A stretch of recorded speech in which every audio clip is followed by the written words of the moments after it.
أعوذ بالله السميع العليم من الشيطان اللعين الرجيم. بسم الله الرحمن الرحيم.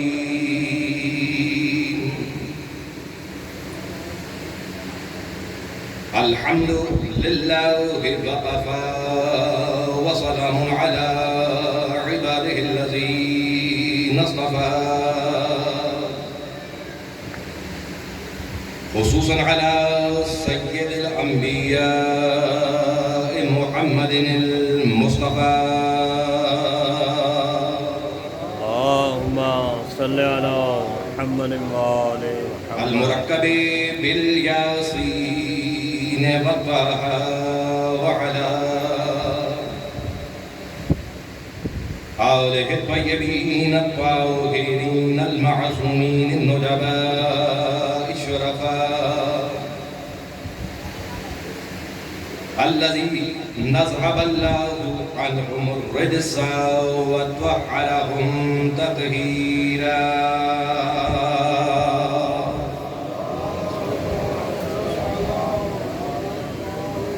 ولعنة الله على الملعونين من يومنا هذا إلى قيام يوم الجزاء. أما بعد، فقد قال الله سبحانه وتعالى في كتابه المبين. بسم الله الرحمن الرحيم. يا أيها الذين آمنوا لا تتخذوا الكافرين أولياء من دون المؤمنين، أتريدون أن تجعلوا لله عليكم سلطانا مبينا. صلوات برد محمد وعلى محمد. اب سب سے مختصر ہوں کہ میں جملہ مرحومین مومنین مومنات محبین محمد وعلی محمد علیہ السلام بالخصوص شہداء ملت جعفریہ، شہداء ملت اسلام، اور بالخصوص سید علمدار حسین رضوی، ان سب کے لیے سورہ فاتحہ مع اخلاص.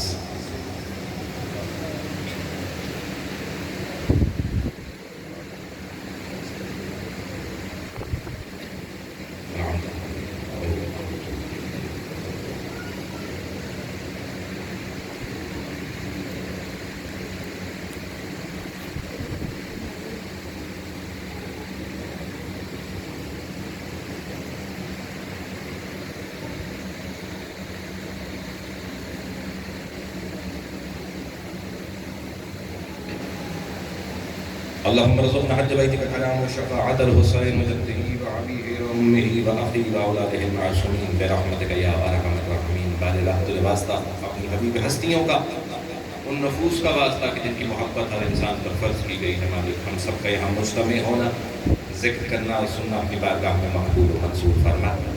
اور جو بھی حاجتیں، جو بھی دعائیں آپ اپنے دل میں پورے فرش عزا پر موجود ہیں، وارث فرش عزا کا صدقہ مالک سب کے دلی حوائج کو اپنی بارگاہ میں قبول و منظور فرما. مومنین مومنات محبین محمد وعلی محمد علیہ السلام، عزاداران سید الشہداء، مادریان مظلوم کربلا، دنیا میں جہاں جہاں مصروف عزا ہیں، مالک سب کی محافظت و معافرت فرما. بار راحت الواسطہ ہے اپنی حبیب ہستیوں کا، بیماروں کو شفاء کامل و عاجل عطا فرما، اور بے جرم اسیروں کو رہائی عطا فرما، پریشان حال کی پریشانیوں کو دور فرما. ہمارے دلوں میں بلائے محمد وعلی محمد علیہ السلام زیادہ فرما. حقیقی معنوں میں شیعہ اذن عاشر، صحیح معنوں میں منتظر امام علیہ السلام بننے کی توفیق عطا فرما. سب دعاؤں کی ایک دعا جو ہماری دعاؤں کی قبولیت کی شرط ہے کہ مالک ہمارے وارث حقیقی کے ظہور میں تعجیل فرما. ان سب دعاؤں کی مقبولیت کے لیے ایک مرتبہ بلند تر صلوات. اللهم صل على محمد وآل محمد. سادات عظام، مومنین کرام، سلسلہ کلام جاری ہے. آپ جانتے ہیں کہ جس آیہ وافی الہی کو میں نے سرنامہ سخن قرار دیا ہے، سورہ نساء کی آیت ہے، جس میں خدا بند متعال مومنین سے مخاطب ہے اور فرما رہا ہے کہ دیکھو مومنین کے ہوتے ہوئے کافروں کو اپنا ولی مت بناؤ. جب تمہیں مومنین موجود ہیں تو کافروں کو اپنا ولی مت بناؤ. اور اگر کوئی بنائے تو کیا اس نے ارادہ کر لیا ہے یا کیا تم نے ارادہ کر لیا ہے کہ تم اللہ کو خود بنو. حجت بنا لو، گواہ بنا لو کہ تم نے اس کی نافرمانی کی۔ اس سلسلے میں آپ مجھے سماعت کر رہے ہیں، میں بہت مشکور ہوں آپ کی سماعت دوں گا۔ لفظ ولایت، اولیاء، ولی، اس کے اوپر ہماری گفتگو چل رہی ہے اور یہ عرض کرنے کی کوشش کی جا رہی ہے کہ یہ جو لفظ ولایت ہے یا ولی ہے یا اولیاء بنانا ہے، اس کا تعلق نہ تو زمان کے ساتھ ہے نہ مکان کے ساتھ ہے، کہ ضروری نہیں ہے کہ ایک ہی وقت کو آپ اگر شیئر کر رہے ہیں تو کوئی کسی کا ولی بن سکتا ہے، نہیں، زمان و مکان کی قید سے بلند تر ہے کون؟ ولی۔ جو ولی بنے گا اس کے لیے زمان اور مکان کی قید شرط نہیں ہے، اور اس کے لیے میں نے قرآن کی آیتیں بھی لیکن چلے میں پھر تاکہ تھوڑی یاد دہانی بھی رہ جائے، جناب ابراہیم علیہ السلام قرآن کے اندر ایک جگہ دعا کر رہے ہیں، اور یقیناً قرآن شناس چہرے میرے سامنے موجود ہیں۔ میں جب تذکرہ کروں گا کہ جناب ابراہیم کی دعا، تو وہ دعا کیا کی جناب ابراہیم نے کہ مالک مجھے اور میری اولاد کو بت پرستی سے محفوظ رکھ، بچا جائے، کہ اس بت پرستی نے کیا کیا؟ بہت سے لوگوں کو گمراہ کر دیا۔ یہ جناب ابراہیم علیہ السلام کی دعا ہے۔ یہ دعا آگے چلتے چلتے اس مقام پر پہنچتی ہے کہ اللہ مجھے اور میری اولاد کو کس کے؟ بت پرستی سے بچا، کہ اس بت پرستی نے کیا کیا ہے کہ بہت سے لوگوں کو، انسانوں کو گمراہ کر دیا ہے۔ آیت آگے چلتی ہے، فرماتے ہیں فَمَن تَبَعَنِي فَإِنَّهُ مِنِّي، فَمَن تَبَعَنِي فَإِنَّهُ مِنِّي۔ ابراہیم کہتا ہے کہ اب جو اس راستے پر چلے، اس مرد میری اتباع کرے تو پس وہ مجھ سے ہے، یعنی کہ جو بتوں کی پرستش نہ کرے، محفوظ رہے، اس امر میں میری اطاعت کرے، اتباع کرے، تو کیا ہوگا؟ فَإِنَّهُ مِنِّي، پس وہ مجھ سے ہے۔ 2000 سال کے بعد جناب ابراہیم علیہ السلام کے 2000 سال کے بعد اللہ حکم دے رہا ہے کس کو؟ رسول کو، میرے اور آپ کے رسول کو، خاتم المرسلین حضرت محمد مصطفیٰ صلی اللہ علیہ وآلہ وسلم کو۔ کس طرح؟ آیت یہ بتا رہی ہے ان اتبع ملت ابراہیم حنیفا، اے رسول پیروی کرو کس کی؟ ملت ابراہیم کی، کہ وہ دین حنیف ہے۔ یعنی اگر رسول ابراہیم سے 2000 سال کے فاصلے کے باوجود ولی بن سکتے ہیں تو دلالت کر رہا ہے کہ ولی ہونے کے لیے مکان اور زمان ایک ہونا ضروری نہیں ہے۔ ہاں اگر اتباع میں ہے تو وہ ولی بن سکتا ہے۔ ایک اور نقطہ کا عرض کیا گیا، یقیناً آپ کے اذہان عالیہ میں ہوگا کہ ولی کیا رکھتا ہے؟ طاقت تصرف بالاولیاء۔ اور میں نے وہ واقعہ پورا آپ کے سامنے پیش کیا کہ جب رسول نے غدیر کے موقع پر مسلمانوں سے یہ سوال کیا کہ کیا تم مجھے اپنی جان مال سے زیادہ افضل نہیں سمجھتے؟ یعنی ولی کون ہوتا ہے؟ کہ جو تصرف رکھتا ہے کس پر؟ مومن کے پر۔ کس چیز کا؟ جان کا، مال کا، ٹھیک ہے، جو حکم دے گا وہ پورا کرے گا۔ تو یہ تصرف کس کا ہے؟ ولی کا ہے۔ جو بھی ولی ہوگا وہ یہ تصرف رکھتا ہے۔ میں نے کل عرض یہی کیا تھا، اسی لیے لفظ ولایت کے اوپر بہت سی کتابیں نہیں ملتی، کیونکہ جب ولایت کی تعریف ہوتی ہے تو یہ نقطہ رکھنا پڑے گا۔ امام تو کوئی بھی ہو سکتا ہے، خلیفہ کوئی بھی ہو سکتا ہے، لیکن ولی وہی ہوگا جو تصرف رکھے گا، جس کو مومن اپنی جان اور مال سے زیادہ سمجھے، یعنی حق دے رہے اس کو کہ اس کو ولی بنا رہا ہوں۔ سمجھ رہے ہیں بات کو؟ نوجوانوں تک بات پہنچ رہی ہے؟ میں نے ایک سوال پڑھے ملتے محمد و آل محمد پر، لیکن عرض یہ کیا جا رہا ہے کہ جو ولایت ہے، اور اس کے لیے جو خاص طور پر آیت استعمال کی جاتی ہے، اس میں کیا فرمایا جائے؟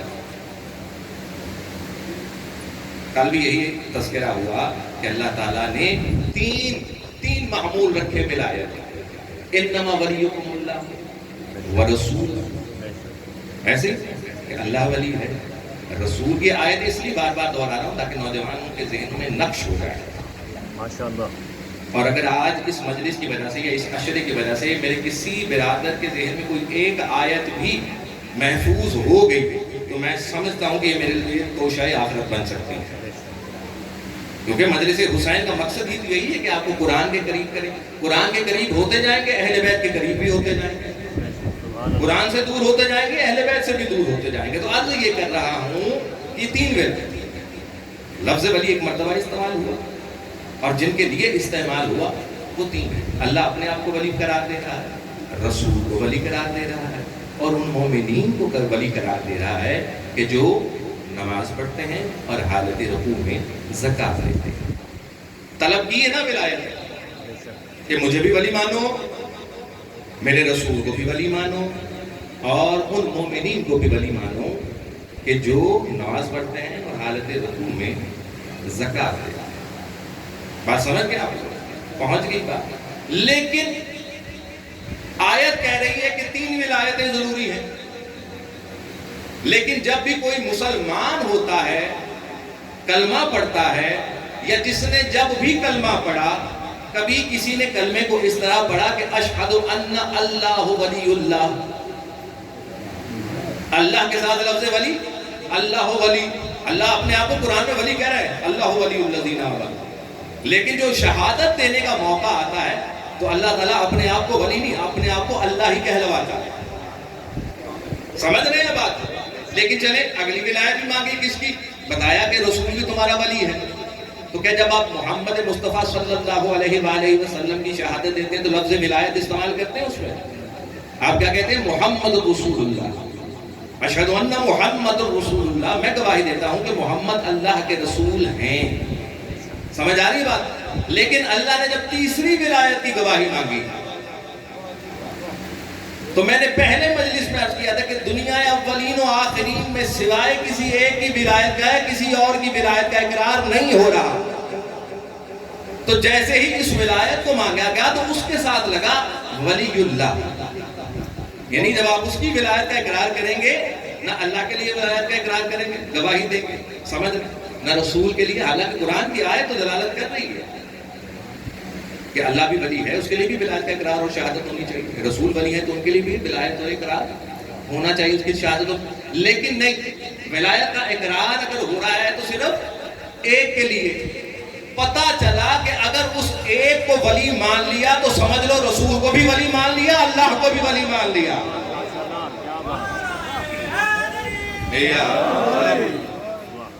دیکھیں نا آیت کا طریقہ کار ہے. اللہ نے اپنی ولایت کا اللہ, ٹھیک ہے, انما ولیکم اللہ, میں تمہارا ولی ہوں. اس کے بعد نہ رسول کے لیے لفظ ولی کا استعمال کیا, نہ مومنین کے لفظ ان کے لیے لفظ ولی کا استعمال کیا. ایسے ہی ہے, انما ولیکم اللہ ورسولہ, یعنی اپنی ولایت کو رسول کی ولایت کے لیے کافی رکھا اور ان مومنین کی ولایت کے لیے. اسی لیے جس طرح اللہ نے یہ تسبیح رکھی ہے کہ میری ولایت, رسول کی ولایت, مومنین کی ولایت, لیکن لفظ ایک ہی مرتبہ استعمال ہوا.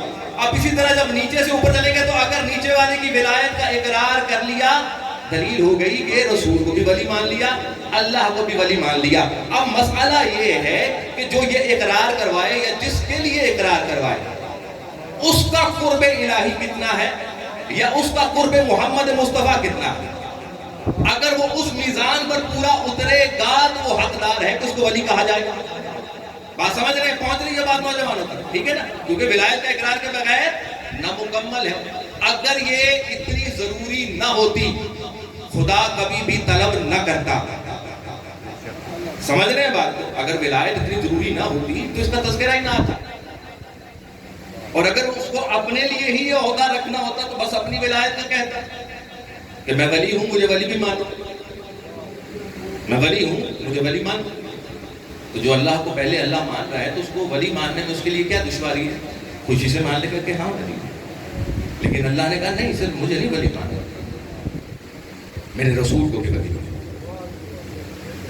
ایک قدم اور آگے بڑھا دیا نا, ایک قدم اور آگے بڑھا دیا.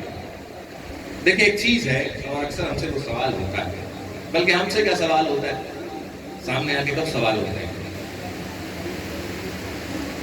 جھوٹ کے اندر یہی تو مسئلہ ہے کہ یہ سامنا نہیں کر سکتا, یہ کہیں چھپ کر, کہیں پیچھے, کسی چیز کے پیچھے بیٹھ کر بات پہنچائے گا, سامنے آ کر بات نہیں کرے گا.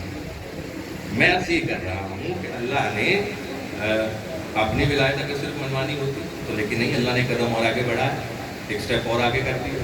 کہ نہیں مجھے بھی ولی مانو، میرے رسول کو بھی ولی مانو، اور اس کے بعد مومنین کو بھی ولی مانو، ٹھیک ہے؟ اب گزارا نہیں ہے صرف اللہ کو ولی ماننا، آپ کو رسول کو بھی ولی ماننا پڑے گا، آپ کو مومنین کو بھی ولی ماننا پڑے گا. ایسے ہی ہے، گھبرا تو نہیں ہے آپ. اچھا اب یہ ہو گیا، یہ طے ہو گیا، ٹھیک ہے، اللہ کو ولی ماننا ہے تو آپ نے رسول کو بھی ولی ماننا پڑے گا اور مومنین کو بھی ولی ماننا پڑے گا کہ جو نماز قائم کرتے ہیں، جو نماز قائم کرتے ہیں اور کیا کرتے ہیں، حالت رکوع میں زکوٰۃ دیتے ہیں. واقعات لکھ دیے گئے کتابوں کے اندر، ٹھیک ہے، لوگوں تک پہنچ گئے اور لوگوں نے کسی نہ کسی طریقے سے مان لیا، لیکن اس طرح سے نہیں مانا جس طرح ماننے کا حق تھا. ہم یہ بتا رہے ہیں کہ جو لفظ ولی ہے، یہ جو لفظ ولی ہے، اس کی قربت راغب اصفہانی والی قربت نہیں ہے، قربت معنوی ہے. ہم یہ بتانا چاہ رہے ہیں کہ اگر اللہ اپنے آپ کو ولی بناتا ہے اور اس کے بعد رسول کو ولی بناتا ہے تو اس لیے کہ رسول مکمل طور پر اتباع خدا میں ہے، اس لیے رسول اس اہل ہے کہ اس کو ولی بنایا جائے. سمجھ رہے ہیں بات کو؟ اور دیکھیں قرآن گواہی دے رہا ہے کہ وہ رسول اس لیے ولی ہے کہ وہ تو بولتا بھی تب تک نہیں جب تک وحی خدا نہ آ جائے، ٹھیک ہے؟ اس کے عمل پر تو بعد میں بات کریں گے نا. پہلے تو یہ دیکھیں کہ خدا کے کتنا قریب ہے یا کتنا خدا شناس ہے یا قربت کا کیا عالم ہے کہ خدا کہہ رہا ہے کہ یہ میرا ولی ایسا ہے کہ یہ تو بولتا بھی نہیں ہے خود سے، ٹھیک ہے؟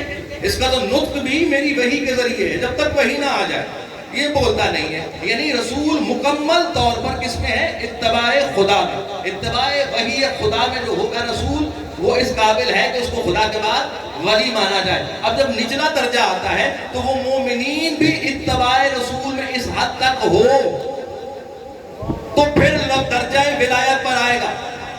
اگر خدا نہ خواستہ تھوڑی سی بھی کجی ہے، تھوڑی سی بھی کمی ہے تو وہ درجہ ولایت پر نہیں آ سکتا. یعنی جیسے رسول اللہ کی اتباع کر رہا ہے تو ولی بن رہا ہے، ایسے ہی وہ مومن کہ جس کی ولایت کا اقرار کر رہا ہے اس کی اتباع رسول کی طرف ویسی ہو جیسے رسول کی اللہ کی طرف ہے. اگر یہ میزان قائم ہوگا تو ولی بنے گا. اگر یہ میزان قائم ہوگا تو پھر ولی بنے گا. اگر یہ نہیں ہے تو ولی تو چلے ڈھونڈتے ہیں ایسا ولی. قرآن کی آیت تو آ گئی نا کہ یؤتون الزکاۃ، زکات دیتے ہیں ہم راکعون، ایسی حالت میں کہ وہ رکوع میں ہوتے ہیں. اتباع کس کی کر رہا ہے؟ وہ رسول کی. اور درجہ ولایت پر آنا ہے تو اس کی اتباع دیکھنی پڑے گی کہ کیسی ہے، اتباع کیسی ہے. اچھا وہ خود اگر اپنی اتباع کے بارے میں بتائے تو یہ اور چیز ہے، اور اگر رسول اس کی اتباع کے بارے میں بتائے کہ میرا کیسا مدی ہے تو درجہ بلند ہوگا کہ نہیں ہوگا؟ یعنی کہ اگر میں خود کہوں کہ میں رسول کا امتی ہوں، میں رسول سے محبت کرنے والا ہوں، میں رسول کا ماننے والا ہوں، میں ان کے احکام پر عمل کرنے والا ہوں تو یہ ایک اور چیز ہے. لیکن اگر رسول میرے بارے میں کہہ دیں کہ یہ مجھے ماننے والا ہے، یہ میری ماننے والا ہے تو درجہ بلند ہو جائے گا کہ نہیں؟ ہاں اگر اس ولی نے خود کہا، اور تاریخ کے اندر جملے موجود ہیں کہ میں رسول کے پیچھے پیچھے ایسے چلتا ہوں جیسے اونٹنی کا بچہ اس کی ماں کے پیچھے پیچھے چلتا ہے، یعنی ایک لمحے کے لیے بھی رسول سے غافل نہیں ہوا. چلیں یہ تو ہوگی اس کی اپنی بات، ٹھیک ہے، کہہ دیا اس نے، ٹھیک ہے نا. اگر یہ جملہ کہہ دیا تو کیا خود سے کہہ رہے ہیں نا. اگر کسی نے پوچھا کہ آپ نے کیسی اتباع کی تو علی نے یا اس شخصیت نے ایک یہ والی مثال دیکھی جو عرب میں عام ہے کہ انہوں نے تو دیکھا نا کہ بچے کس طرح ماں کے ساتھ ساتھ، ٹھیک، تو سمجھانے کی غرض سے بتا دیا. کیا بتا دیا؟ کہ میں رسول کے ساتھ ایسے ایسے ایسے ایسے، ٹھیک ہے، سمجھ رہے بات؟ تو علی نے تو بتا دیا، اس شخصیت نے بتا دیا، سننے والوں نے سن لیا، لکھنے والوں نے لکھ لیا. ہاں ٹھیک ہے، علی نے کہہ دیا، ٹھیک ہے، کوئی ایسی بات نہیں. لیکن مقام تب پڑے گا جب رسول علی کے بارے میں کوئی ایسا جملہ کہے گا. میزان علی کی ذات نہیں، کسوٹی علی کی ذات نہیں، کسوٹی رسول کی ذات بنے گی. اگر رسول نے علی کے بارے میں کچھ ایسا کہا ہے تو پھر بات سمجھ میں آتی ہے کہ علی اس قابل ہے کہ اسے حق ولایت دیا جائے، اس کو ولی مانا جائے. تو آئیں دیکھیں کتنے مقامات ہیں ایسے کہ کتنے مقامات ہیں ایسے جہاں قرآن کی آیتیں اترتی ہیں رسول کے لیے کہ رسول اپنے نفس کو لے کر جاؤ. رسول کہتے ہیں میں اپنے نفس کے طور پہ علی کو لے کر جا رہا ہوں. یعنی علی اتباع رسول کی اس منزل پر ہے کہ رسول علی کو اپنا نفس کہہ رہا ہے. تو پھر کیوں نہ علی کو ولی مانا جائے؟ کیا علی اس قابل نہیں کہ اس کو ولی مانا جائے؟ اور پھر دوسری بات میں تھوڑا سا اور آپ کو تھوڑا سا آگے لے کے چلوں گا. یعنی کہ رسول کسی کے بارے میں خود کہہ رہے ہیں کہ جب پوچھا گیا کہ انفسانہ کی منزل پر آپ کس کو لے کر گئے؟ کہا علی. علی میرے ساتھ. سمجھ آ گئی کہ ولایت بنتی ہے نا علی. لیکن ایک اور جگہ ہے یعنی علی اس قدر مطیع رسول ہیں, درجہ اس قدر بلند کر لیا. تاریخ میں جملے سوائے آل محمد کے اور کسی کے بارے میں نہیں ملتے کہ علی کو سامنے کھڑا کر کے کہہ رہے ہیں کہ لحموں کا لحمی, دموں کا دمی. اور صرف بات یہاں پر نہیں روکی, اے علی جس کی تیرے ساتھ جنگ اس کی میرے ساتھ جنگ, جو تجھ سے محبت کرے میں اس سے محبت کروں. اور ایک مرتبہ آسمان کی طرف منہ کر کے دیکھ کر کہا یا اللہ میں علی سے محبت کرتا ہوں, تو بھی علی سے محبت کر. اور جو اس سے بغض رکھے میں محمد بھی اس کا دوست نہیں ہوں, اے خدا تو بھی اسے دوست مت رکھ. تاریخ بتاتی جا رہی ہے کہ رسول اپنی منیت کی منزل پر یا کسی ایسی شخصیت کے بارے میں کہ جو مکمل طور پر اطاعت رسول میں ہے, علی کا چہرہ دکھاتے جا رہے ہیں اور یہ کہتے جا رہے ہیں کہ دیکھو اب تو میں موجود ہوں, بتا رہا ہوں, لیکن اگر میرے بعد بھی علی کو دیکھو کہ ایک رستے پر ہے باقی سب دوسرے پر, تو دیکھو یہ میرا مطیع ہے, میں محمد کو سمجھتے ہوئے علی کی پیروی کرنا.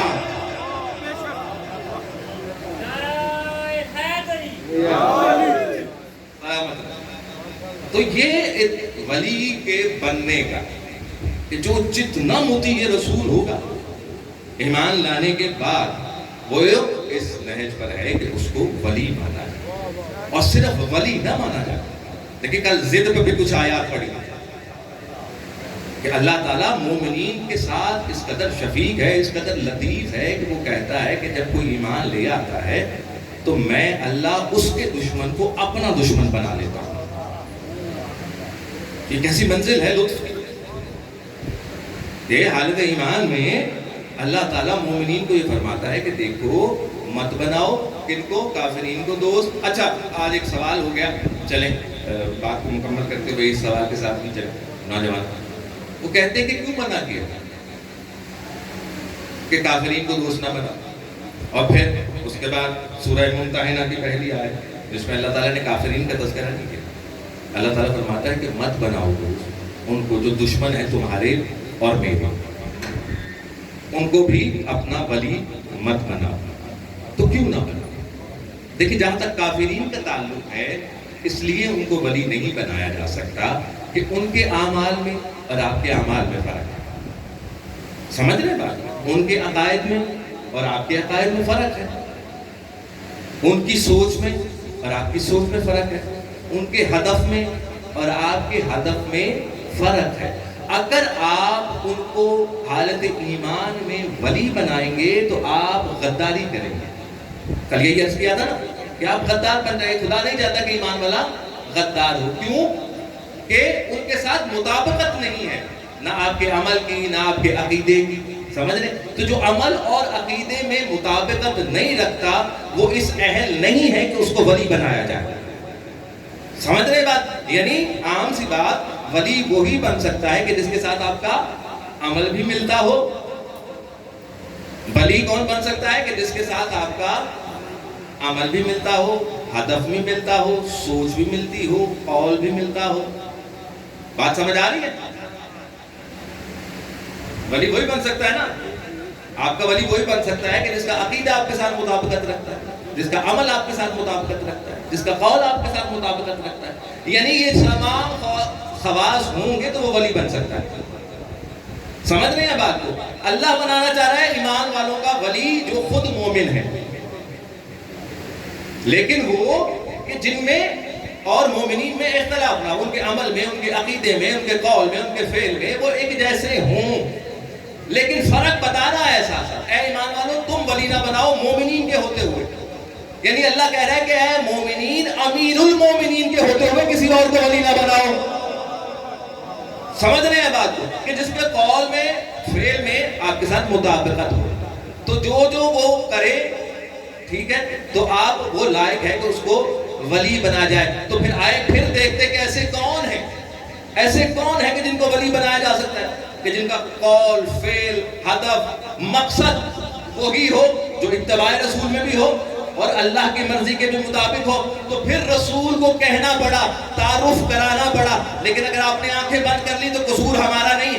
لیجئے ذکر حسین کے صدقے، اس منبر حسین کے صدقے، یہ راز اگر آپ نے چھپا کے رکھا تھا یا اس سے آنکھیں موڑی ہوئی تھی تو پھر دوبارہ سن لیں کہ عمل میں مختلف نہ ہو رسول سے، قول میں مختلف نہ ہو رسول سے، ہدف میں مختلف نہ ہو رسول تو رسول کسی کے لیے فرما رہے ہیں نا اولنا محمد، اوسطنا محمد، آخرنا محمد، کلنا محمد. حدیث رسول دلالت کرتی ہے کہ جس کا قول فعل عمل رسول سے مطابقت کرتا جائے جب بھی ملے اسے ولی بنا لو.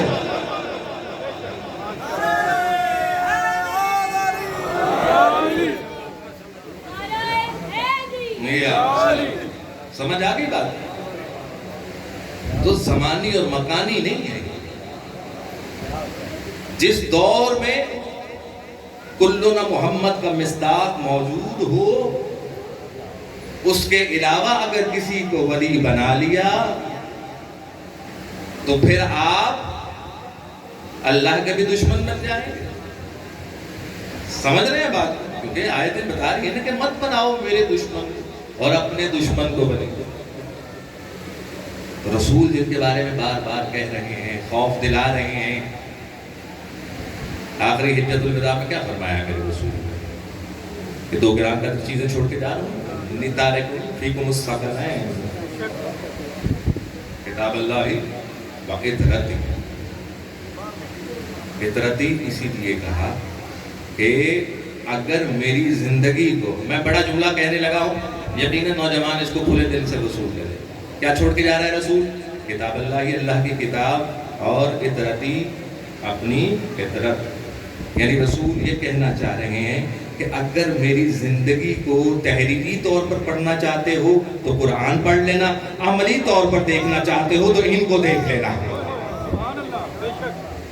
اور جب ان کو دیکھ لو تو پھر ان کو ولی بنا. رسول بار بار تعارف کرا رہے ہیں، خبردار کر رہے ہیں، ان سے محبت رکھنا، ان کو چھوڑنا.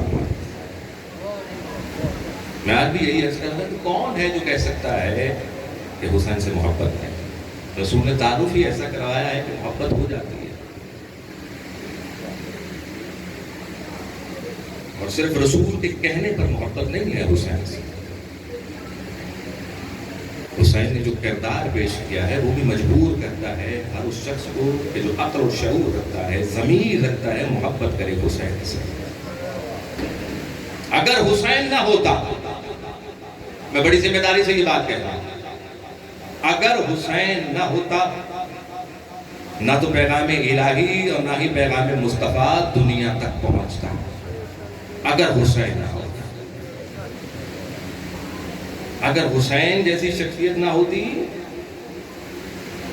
تو پیغام محمد مصطفیٰ صلی اللہ علیہ وآلہ وسلم بعد از کربلا نہیں پہنچتا عالم انسانی. یہ اس خانوادے کا احسان ہے امت مسلمہ پر. اگر حسین نہ ہوتے تو اللہ اور رسول کا پیغام نہ پہنچتا، اور اگر زینب نہ ہوتی تو حسین کا پیغام نہ پہنچتا. جو غصہ دینے آئے ہیں، جو رونے آئے ہیں ان ہستیوں کو، میں بار بار عرض کر رہا ہوں کہ نہیں معلوم کہ اگلے سال موقع ملے گا نہ ملے. ان حاضریوں کو آخری حاضری سمجھ کر بارگاہ محمد والے محمد میں اپنی محبت کا اظہار کریں. جملوں پر مت روئیں. حسین محتاج نہیں ہے مسائل پڑھنے کا اس پر رویا جائے. صرف توجہ کرنی ہے اپنے حسین کی طرف. آنکھیں بڑی وفادار ہیں حسین کی، یہ آنسو بڑے وفادار ہیں حسین. ایک دفعہ توجہ تو کریں دل سے. کوئی پڑھنے والا نہیں ہوگا، اور آنسو خود بخود۔ میں نے کہا کہ اگر زینب نہ ہوتی تو حسین کا پیغام بھی ہم تک نہیں پہنچتا۔ شریکۃ الحسین ایسے نہیں کہا گیا۔ حدیث عشق دو بابست کربلا و دمشق، یقی حسین رقم کر تو دیگر زینب۔ قیامت تک کے لیے عشق کی مثال ہے۔ زینب نہ ہوتی تو حسین کا پیغام۔ کیسی آئی ہے زینب حسین کے ساتھ؟ بس تھوڑی دیر کے لیے آپ کو پیچھے لے جانا چاہتا ہوں۔ 28 رجب جب ہو گیا فیصلہ ہے تو حسین نے ایک مرتبہ زینب کو بلایا کہ دیکھو میں تمہارا امام ہوں، میں جانتا ہوں، میں امام وقت ہوں، میں جانتا ہوں، لیکن شریعت محمدی کہتی ہے کہ ایک مرتبہ تمہارے شوہر کی اجازت بہت ضروری ہے۔ جناب عبداللہ کے پاس بھیجا، بہت مختصر، بیٹھ نہیں جا رہی تھی، کچھ بھی نہیں کہا، صرف ایک جملہ کہا کہ عبداللہ میں حسین کے بغیر نہیں رہ سکتا۔ کہتے بی بی یاد کروانے کی ضرورت نہیں ہے، آپ کے بابا علی نے نکاح کی شرائط میں کچھ شرائط رکھی تھی، مجھے یاد ہے۔ ایسے گئے تھے اسے، اور ایک مرتبہ دروازے پہ کھڑے ہو کر عبداللہ کی طرف دیکھ کر کہا بی بی نے کہ عبداللہ دیکھ لو زینب تمہارے گھر سے کچھ نہیں لے کر جا رہا،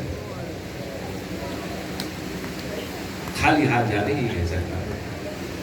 اور شاید عبداللہ نے اس بات کو دل میں رکھا، کیونکہ روایتیں بتاتی ہیں کہ جب مکہ چھوڑا ہے نا حسین، تو ایک قاصد نے آ کے بتایا کہ اپنے قافلے کو تھوڑی دیر کرنا ہے۔ کہتے کیوں، کیا ہوا؟ کہتے ہیں عبداللہ بن جعفر تیار پیچھے سے آ رہے ہیں۔ کہتے ہیں حسین نے قافلے کو روکا، عبداللہ آئے، سلام کیا ہے، کہا عبداللہ خیریت؟ کہتے کچھ نہیں مولا، بس اپنی زوجہ سے ملنے گا۔ بی بی ہماری میں ہے، محمد میں بیٹھی۔ جب خبر ملی نا کہ عبداللہ آئے ہیں، ایک مرتبہ دل کو یہ دھڑکا لگ گیا کہ ہے تو میرا شوہر، میرا ولی ہے، کہیں ایسا نہ ہو مجھے ساتھ لے جائے واپس، میں زینب حسین کے بغیر زندہ کیسے رہوں؟ کہ دیکھو مرتبہ عماری کے قریب آئے جناب عبداللہ، ایک مرتبہ سلام کیا، علی کی بیٹی تجھے میرا سلام، اے فاطمہ کی لاڈلی عبداللہ کا سلام۔ بی بی نے جواب سلام دیا۔ اس سے پہلے کہ عبداللہ کچھ کہتے کہ بی بی نے ایک جملہ کہا، عبداللہ آپ گواہ ہیں اس بات کی کہ میں نے آج تک آپ سے کچھ نہیں مانگا، آپ گواہی دیں کہ میں ہمیشہ آپ کی اطاعت میں رہی ہوں، جیسا آپ نے کہا ہے میں زینب نے ویسا ہی کیا ہے، آپ گواہی دیں کہ میں نے آپ کی اطاعت میں پوری زندگی گزاری ہے۔ اور دیکھیں یہ جملہ بڑا عجیب ہے جو رونے کو لائے ہیں، مولا آپ کے آنسوں کو قبول کرے کہ میں نے پوری زندگی آپ کی اطاعت کی ہے۔ عبداللہ ہر اطاعت کا کچھ صلہ ہوتا ہے، آج زینب اپنی اطاعت کا صلہ مانگ رہی ہے، دیکھو مجھے واپس نہ لے کر جانا، میرا جسم تو شاید چلا جائے لیکن روح میری بھائی حسین کے ساتھ ساتھ سفر کرے گی۔ عبداللہ نے ایک مرتبہ تڑپ کے کہا بی بی میں آپ کو لینے نہیں آیا، میں آپ کو لینے نہیں آیا ہوں۔ چاہے وہی جملہ عبداللہ کے ذہن میں کہ دیکھ رہے عبداللہ زینب تیرے گھر سے کچھ نہیں لے کے جا رہے۔ ایک مرتبہ عبداللہ کہتا ہے میں جانتا ہوں یہ سفر بڑا خطرناک ہے اور تمہارا بڑا قیمتی سامان ساتھ ہے، میں جانتا ہوں حسین ساتھ ہے، لیکن دیکھو ہم نے بڑوں سے سنا ہے، بزرگ بتاتے تھے کہ اگر کوئی خطرناک سفر درپیش ہونا تو اس کے لیے کچھ نہ کچھ صدقہ دینا چاہیے۔ زینب میں تمہیں لینے نہیں آیا، یہ دیکھو اونو محمد کو لے کر آیا، جب تمہارے بھائی پر کوئی مشکل وقت آئے نا تو ان کو ہم دونوں کی طرف سے قربان کر دینا، صدقے کے وقت کو اپنی طرف سے، ایک کو میری طرف سے اپنے بھائی حسین پر دینا۔ بس ردارو چلا قافلہ پہنچا کربلا لگ گئے خیمے، یہ اونو محمد الخیام کہتے عاشور کا دن آیا، انصار نے نذرانے عقیدت پیش کرنا شروع کیا اور پھر اس کے بعد بنو ہاشم کی باری۔ ایک مرتبہ زینب خیموں میں ہیں تو کیا دیکھتی ہیں کہ اونو محمد خیموں میں موجود اور سر کو جھکائے ہوئے بیٹھے، یعنی محمد پورا دن کبھی حسین کے دائیں طرف آ کے کہتے ہیں کہ ماموں اجازت دیں ہمیں بھی، کبھی بائیں طرف سے آ کے کہتے ہیں کہ ماموں ہمیں بھی اجازت دیں کہ ہم بھی جہاد کریں. اور حسین ایک ہی جملہ کہتا تمہیں کیسے جانے دوں، تم میری زینب کے بیٹے ہو، تم میری زینب کی نشانی ہو، میں تمہیں کیسے جانے دوں. کہتے کہ کیا دیکھتی ہے زینب کہ دونوں شہزادوں کے ساتھ جھکے ہوئے. زینب نے یہ نہیں پوچھا کہ کیا ہوا، زینب نے ایک ہی جملہ کہا کب جاؤ گے، جب میرا بھائی عباس مارا جائے گا. تب جاؤ گے جب علی اکبر مارا جائے گا. تم نہیں جانتے تمہیں یہاں پر کیوں لا گیا. دونوں شہزادوں نے ہاتھ باندھے بی بی کے ساتھ، اماں ہم بار بار جا رہے ہیں، ہم بار بار جا رہے ہیں، ماموں اجازت نہیں دیتے. کہتی اچھا ایسا ہے، چل آؤ میرے ساتھ، میں اجازت لے کر دیتی. ایک مرتبہ بی بی آئی، پیغام پہنچا کہ زینب ملنا چاہتی ہے حسین سے. حسین ایک مرتبہ خیمے میں آئے، کیا دیکھتے ہیں کہ دائیں بائیں طرف انہوں محمد کھڑے ہیں. ایک مرتبہ حسین کا سر زمین کی طرف جھک گیا، آنکھوں میں آنسو. جان گئے کہ زینب کیا سفارش لے کر آئی ہے، کس کام سے. ایک مرتبہ کہا کہ ہاں زینب بہن، بلایا خیریت. ایک مرتبہ حسین کے چہرے کو دیکھ کر کہتی ہے کہ بھیا حسین، کیا زینب کی قربانی میں کوئی کمی ہے، کیا میرے بچے اس قابل نہیں ہیں کہ یہ قربان ہو سکے. دیکھیں حسین نے دل پر پتھر رکھ کے اللہ جانے کیسے حامی بھری. ایک دفعہ شہزادوں کو ساتھ لیا، باہر آئے، سوار کرایا. ایک طرف علی اکبر کھڑے ہیں، ایک طرف عباس کھڑے ہیں. خود حمائل کی تلواریں حسین نے پہلو میں دونوں شہزادوں کے اور محمد کے، اور ایک مرتبہ بھیجا جنگ کی طرف. اب یہ جا رہے ہیں شہزادے اور رڈس بڑھتے جا رہے ہیں کہ دیکھو ہمیں جانتے ہو نا کہ ہم علی کے نواسے ہیں، ہم جعفر طیار کے پوتے ہیں، ہم جنگ کرنے آئے ہیں. اب دیکھتے ہیں جنگ کرتے جاتے ہیں، جدھر جاتے ہیں لاشوں پر لاشوں کے ڈھیر لگ رہے ہیں. ایک جگہ پاس اونچی جگہ پر کھڑے ہیں، کبھی دیکھ رہے ہیں کہ انہوں حملہ کرتے ہیں، کبھی دیکھتے ہیں محمد حملہ کرتے ہیں. کبھی عباس کی زبان پر سبحان اللہ بلند ہوتا ہے، کبھی ماشاءاللہ بلند ہوتا ہے. جہاد دیکھتے جا رہے ہیں، اشقیاء کی فوجیں بھاگتی جا رہی. ایک مرتبہ کسی نے آواز دی، آج تو ایسا لگ رہا ہے کہ علی و جعفر طیار جہاد کرنے آ گئے میدان میں. ایک مرتبہ آواز گونجی، ان کو ایسے نہیں، تم نہیں جانتے یہ ہاشمی خون ہے، اکیلے اکیلے نہیں لڑا جائے گا. ایک مرتبہ ایک لعین نے کہا کہ ایک لمبا اونٹ منگوایا جائے اور اس کو درمیان سے گزارا جائے. اب دونوں شہزادے ایک دوسرے کی طرف سے جنگ لڑے، ایک دائیں ہیں ایک بائیں ہیں. وہ اونٹ لایا گیا، اس انداز میں لایا گیا کہ اون ایک طرف ہو گیا، محمد ایک طرف ہو گیا. اونٹ درمیان میں آنا تھا کہ فوجوں نے دونوں شہزادوں کو گھیرنا شروع کیا. عزادارو جملہ سننا، کہتے کہ جب گھیر لیا نا تو شہزادوں کے سن چھوٹے چھوٹے. ایک مرتبہ ایسا گھیر لیا کہ اون کو محمد نظر نہیں آ رہا، محمد کو اون نظر نہیں آ رہا، اور محمد چونکہ اور بڑا. ایک مرتبہ گھوڑے پر سوار ہو کر تھوڑا اونچا ہو کر جب دیکھنا چاہا کہ بھائی کہاں ہے، ایک شکی نے نیزے کا وار کیا، اون کے جگر میں لگا کر اون زمین پر آیا. ادھر کیا ہوا، دوسرا بھائی جب بھائی کی آواز سنی ایک مرتبہ اس نے سر بلند کیا، کسی لعین نے تلوار کا وار کیا. اب دونوں بھائی زمین پر ہیں، زین پر نہیں. ایک مرتبہ اون کی آواز گونجی دشت کربلا میں، آقا حسین ہمارا آخری سلام. علی اکبر میدان کی طرف بھاگا، عباس میدان کی طرف آئے، حسین بھاگتے ہوئے آئے میدان کی طرف. لیکن جب تک پہنچے نا تو تاریخ بتاتی ہے محمد شہید ہو چکا تھا، اون میں کچھ رمق باقی تھی. حسین نے اون کو گود میں لیا، اون نے کان قریب کیے حسین کے اور ایک جملہ کہہ دیا. کہتے تاریخ نہیں بتاتی جملہ کیا ہے، لیکن کسی نے بتایا کہ صرف اتنا پوچھا، ماموں ہماری قربانی پر راضی ہو، ہماری قربانی قبول ہو گئی.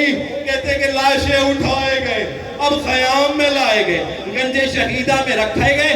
اب کیا طریقہ کیا تھا کہ جس بی بی کا لال آتا تھا شہید ہو کے، یا جو بھی شہید ہوتا تھا، سب سے پہلے اس کی ماں کو بلایا جاتا تھا، بیویوں کو بلایا جاتا تھا، ان کو پرسہ دیا جاتا تھا، تعزیت کی جاتی تھی. کہتے لاشیں رکھے ہوئے ہیں، جناب رقیہ کھڑی ہے، جناب کلثوم کھڑی ہے، ام رباب کھڑی ہے، ام لیلہ کھڑی ہے، ام فروا کھڑی ہیں. حسین دیکھتا ہے زینب نہیں کہیں موجود. زینب موجود نہیں. ایک مرتبہ کہا ام لباب جاؤ دیکھو زینب کہاں ہے. ایک مرتبہ جب جا کے دیکھا خیموں میں بی بی مل نہیں رہی. ایک جگہ دیکھتے ہیں پردہ ہٹا کر کہ کیا زینب مصلی پر ہے اور مسلسل ہاتھ بلند کر کے ایک ہی دعا کر رہی ہے, مولا میری بھی قربانی کو قبول کر لے, میری بھی قربانی کو قبول کر لے. ایک مرتبہ رباب آگے بڑھی, بی بی آئیے حسین بلاتے ہیں, آپ کی قربانی قبول ہو گئی. ایک مرتبہ بی بی جاتی ہے گندے شہیدہ میں, کہتے ہیں کہ ایک طرف عون کا لاشا, ایک طرف محمد کا لاشا. اب سب کے ذہن میں یہ کہ ابھی کچھ لمحہ گزرے گا, بی بی اپنے آپ کو شہزادوں پر گرا دے گی, کسی کے گلے کا بوسہ لے گی, کسی کے سر کا بوسہ لے گی. ایک مرتبہ زینب آگے بڑھی, یہ حوصلہ زینب کا ہی ہو سکتا ہے, یہ شریکت الحسین کا ہی حوصلہ ہے. ایک مرتبہ عون کو کچھ ایک طرف کیا, ایک طرف محمد کو تھوڑا آگے بڑھایا. درمیان میں جب جگہ بن گئی نا تو جیسے تشہد میں بیٹھتے ہیں بی بی ویسے بیٹھی, سر کو سجدے کی حالت میں رکھا اور ایک جملہ کہا, مالک میرے مالک میرے مالک, اس زینب کے حسین کے صدقے کو قبول کر, میرے دونوں شہزادوں کی قربانی